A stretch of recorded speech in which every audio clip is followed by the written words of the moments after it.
Realtor speaking. Yes, I can solve your sales problem. You know where my office is at the Spaces, right? I'll see you there soon. I'm gonna have my coffee now. Bye. Earning business. Going out there and grabbing the right attention. With effective engagement. Earning the relationship. Producing more sales.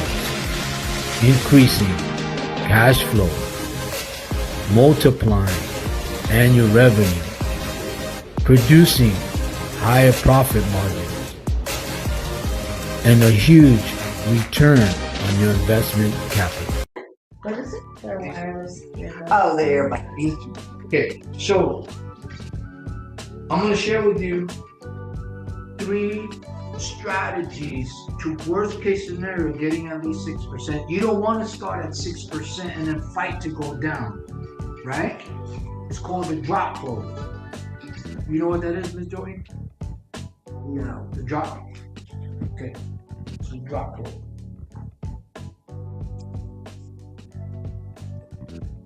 I say start at 8 and settle at 7. Right. So here's what you gotta know. If you give enough value and you give it everything you have, you're never afraid to ask for what you want. But you never ask for what you want up front. All right. Okay? So what happens is, you know, at the end of the day, most people in negotiations are always going to try to drop the commission they're paying out. That's just natural. So if you know that, you should have a strategy. How do you avoid that? See, if the seller is trying to drop a price on me, they put them in position of power. But if I drop it on my own, knowing the value I gave, I'm in control of the deal. Right? Okay, so understanding that is, you gotta get the seller from saying, I'm only paying 3-4% commission, and that's one thing they could say. The second thing you want them to say is, how much do you charge? That's a buying question. That means they saw the value. Now they want to know, what the hell are you? If you tell me, oh, you're going to pay me 3, I'm going to say I'm worth more than that. You got the wrong agent. It's been nice to meet you. Right. Oh, I would say 3%. You mean 30%, right? Is that what you meant to say? You see what I'm saying? You see what I'm saying? Okay, that's being, come on, man. Like serious, right? Right. Okay. So what I do is, I do the drop close. I already have it in, right? So let's say I need to make 30% on my sale, right?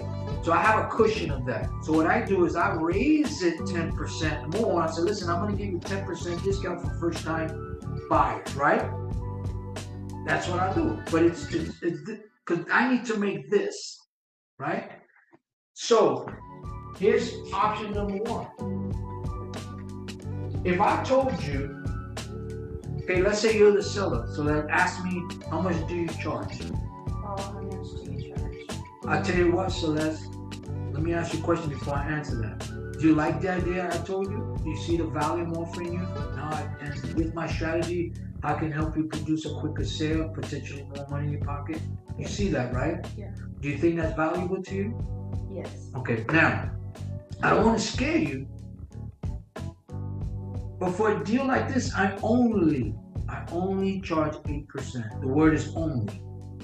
Not a big deal. You do it every day in your sleep. Now I want you to resist that. 8%, that's too much. I never heard of that. So I want you to say that. 8% is way too much. Okay, I understand how you feel. You know, a lot of sellers felt the same way before. You know what they found out? I'm worth every percent. I So here's told them you pay for what you get. Right. Yeah. So here's what I'm gonna do.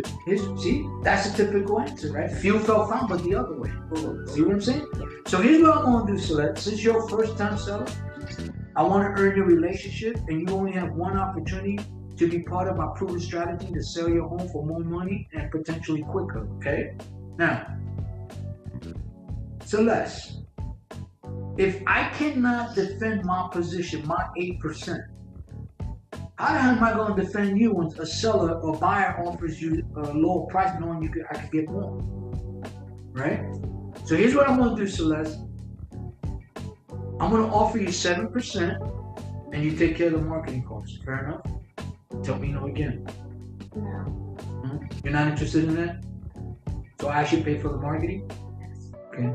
So you want me to pay for the marketing and get less money? Is that what you're telling me? Now how fair is that? Fair. Okay. You just told me you saw value, right? Now I'm going a little bit deeper, but I'm gonna make it simple.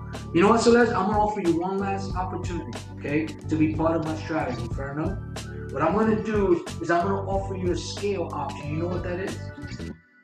No. You're gonna love this. Okay. Here's what we're gonna do. If I sell your house in 30 days or less, which means it goes into escrow, 30 days, you pay me 8%. If And it's how many days? 30 days or less, You're loving this one. You're not gonna move. this is the strategy. Of course, man. There's an end number I want, right? If you start negotiating at 6, you're gonna drop it to 4.5 or 5, right? Yeah. Okay, all right. So option number 2, if it's 30 to 60 days with my proven strategy, is 7%. Okay, and I take care of the marketing costs. Okay, if it's 60 to 90 days, 6.5%.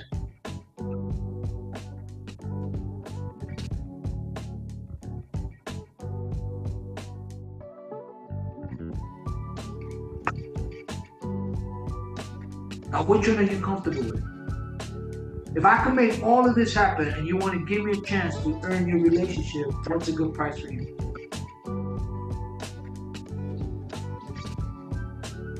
7%. Yes. Most 9, 8 out of 10 people go for the second. I set it up that way. That's the 30-day thing? That's the 30 to 60 days, 7% in the marketing.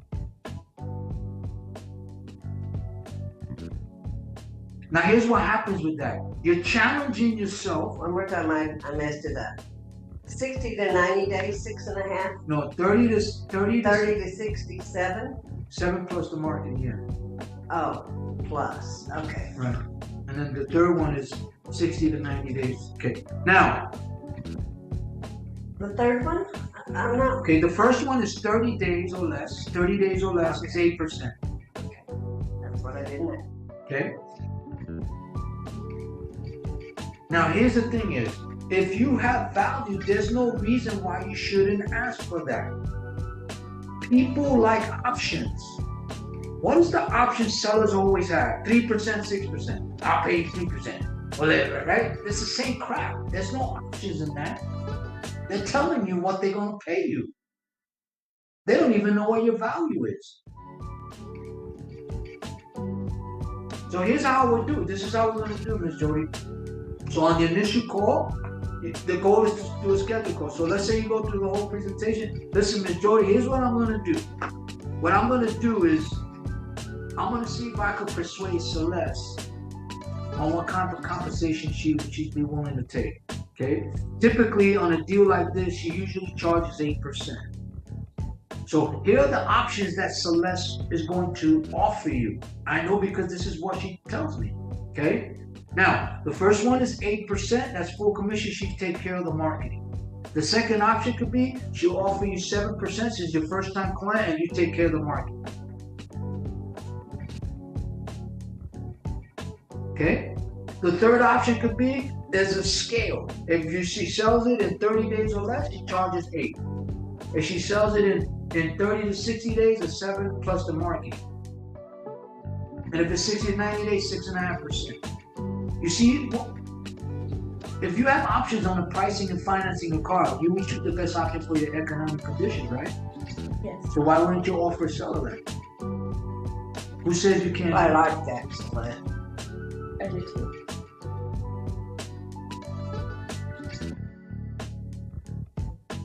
Now, how excited was Eugene when I told him about the 1031?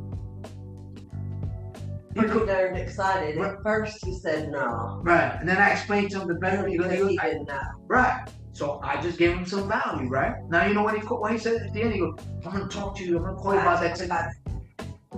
He's gonna hire me to co-call for him. That's what he's gonna do. I'm sure. Right? Okay. Does that make sense? Yes. So what I'm gonna do is this is how we're gonna do it from now. When I do the cold call, now this is how I'm gonna teach people, but what I'm gonna do is on the initial call, I'm gonna try to go for all of it. If not, the thing will be for the follow call where we're talking and then you meet with them or Celeste, whatever the case may be. But you want to go into these meetings with a predetermined commission acceptance. When we meet and you like everything we say and we look each other in the eye, can you move forward on 7%? So when I meet with you, I can go to work for you right away.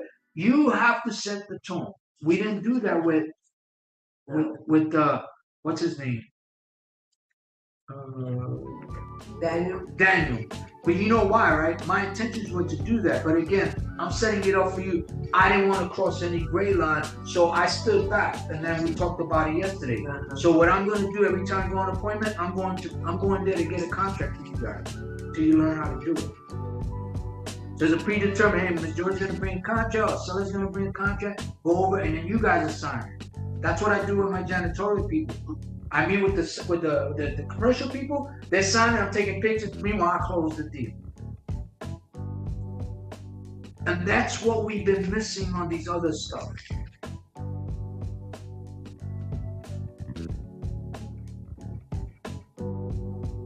So we can't afford to do that. We gotta at least try it. Because we have to adjust to the changing of the economic conditions. Well, honey, that's going the wrong way. Right. If you adjust to the economic conditions, So you're going to get a lot. Plus, I already told you, NARS got it before the spring cold. Two more things and then we'll end it. And this is important. Okay, now we're going to talk about two strategies that you can offer every seller, which is what I do on my cold call. Okay, number one is sale leaseback. We went over this a little bit, right? Remember that? Yes. Okay. Sale leaseback is important. How do you get that? You gotta ask them questions. Listen, do you want to stay in the house? If I could put you in a position to stay in the house, you don't have to move. Is that a good option? Well, why don't you sell it? Then you become the tenant because you're a good tenant, right? You could do that.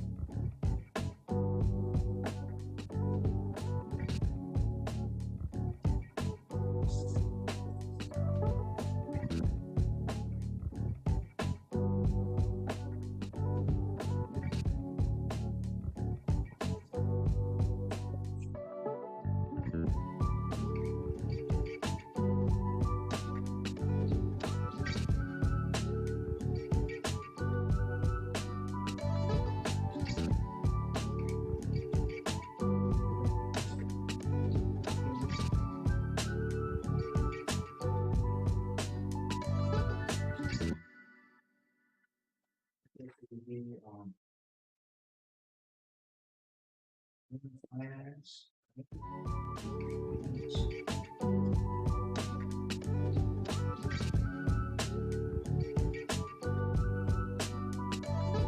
The problem with owner finance in the state of New Mexico is you want to buy my house and I own it, but I have a mortgage. And some of New Mexico's mortgages, depends on what bank, Right. is non-assignable. Right. That's right. That's right. Let's throw that one out because unless they offer it, I wouldn't bring it up. If it's paid for, Right. If they won't. owner finance is no mortgage. So here's the other thing is industry finance. What I mean by that is this. Right now, interest rates are high, right? Interest rates are high. Unemployment is high. Bankruptcies are high. Oh, 42%.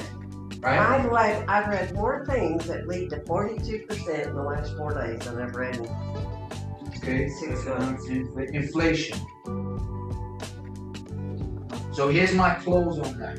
I would say interest rates at 8%, $400,000 purchase, 20% down equals $1,200 more per month.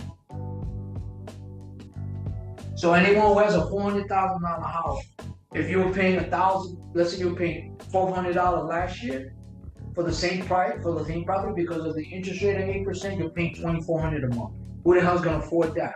They can't do what they're paying. They can't. The other thing you need to know is institutions are buying up all the single family homes. They're making it very, it's almost, you can't compete. So these sellers are trying to overprice. So where's the source to go to? The banks is what I'm going to focus on next. But the reason why I'm not even going there is because I'm focusing on this. But when the smoke clears, you take all of this stuff and you have to put it in a package to tell a story. That's how I get people to give me appointments. Listen, here's the deal, man. Your house is too much. And I'm not a real estate agent. I'm not gonna pay $400,000 for that at 8% interest rate. No, I'm not gonna pay that to throw in. I'm not to rent the house with the option to buy. It's cheaper. I would never recommend anybody to buy a house unless they're gonna use it as an investment, because it's not an investment to own it. It's the bank investment. So somebody asked me if I was an agent, should I buy a house? No. Rent it. Yeah, but I'm paying somebody's mortgage. So what? You're paying the bank's mortgage anyway. That's just my opinion. You see, I look at it from a reality. So when you tell a seller that, he said, "Oh shit, that's right."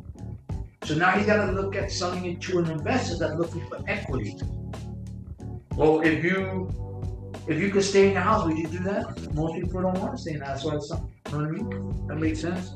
But so the thing is this: you can't be afraid, and it's something, if it's not in your personality, like you said, you're a face-to-face person, right? Still gotta know how to sell. People ain't just gonna buy because your name's less and you're pretty and you have a good tonality and you got a good personality. What can you do? They'll appease you. Then you go home all excited and you're pissed off. Why? Because they set the tone, you didn't. So don't put your guards down, man. What do I always say? I'm an acquired taste. I know people are gonna come at me, so I take that weapon away. I tell people, listen, I'm not good with names. I may ask you your name again, so please forgive me. I'm already ahead in case I do it. I already told them, so it's not a big deal. Hey, I'm from New York. I'm aggressive. I'm out a little bit. Please bear with me. I'll do my best. Because if I don't tell them that, then they're gonna judge me on that, and I don't even know why. Well, because she told me about it. Denise told me about it, and I said, "Oh, I'm gonna use that to my advantage." Absolutely. Same thing with I've only been in real estate 9 months. Really good. Let me tell you why I'm good. Right? So it's what you say and how you say it. Does that make sense, everybody? Any questions, concerns, comments? No. Are you ready to take this on?